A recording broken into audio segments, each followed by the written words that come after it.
দেশের ৬৫,৫০২টি সরকারি প্রাথমিক বিদ্যালয়ের প্রধান শিক্ষকের বেতন স্কেল দশম গ্রেডে উন্নীত করতে অর্থ মন্ত্রণালয়ে চিঠি পাঠিয়েছে প্রাথমিক ও গণশিক্ষা মন্ত্রণালয়। এই পদোন্নতি কার্যকর হলে বর্তমানে ১১তম ও ১২তম গ্রেডে থাকা প্রধান শিক্ষকরা ১৬,০০০ থেকে ৩৮,৬৪০ টাকা স্কেলে বেতন পাবেন। প্রাথমিক ও গণশিক্ষা মন্ত্রণালয়ের বিদ্যালয় ২ শাখা থেকে গত ৪ নভেম্বর চিঠিটি ইস্যু করা হয়।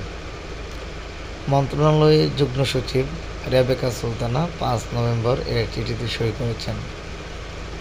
চিঠিতে বলা হয়েছে, সরকারি প্রাথমিক বিদ্যালয়ের ৬৫,৫০২ জন প্রধান শিক্ষকের বেতন স্কেল দশম গ্রেডে উন্নীত করার জন্য অর্থ মন্ত্রণালয়ের অর্থ বিভাগের ব্যয় ব্যবস্থাপনা অনুবিভাগ হতে গত ২৮ জুলাই প্রধান শিক্ষকদের দশম গ্রেড দেওয়ার বিষয়ে সম্মতি দেওয়া হয়।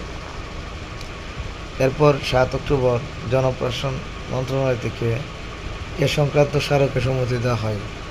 এ অবস্থায় প্রধান শিক্ষকদের বেতন স্কেল দশম গ্রেডে নির্ধারণের সম্মতি দেওয়ার জন্য নির্দেশক্রমে অনুরোধ করা হলো। তো এটা হচ্ছে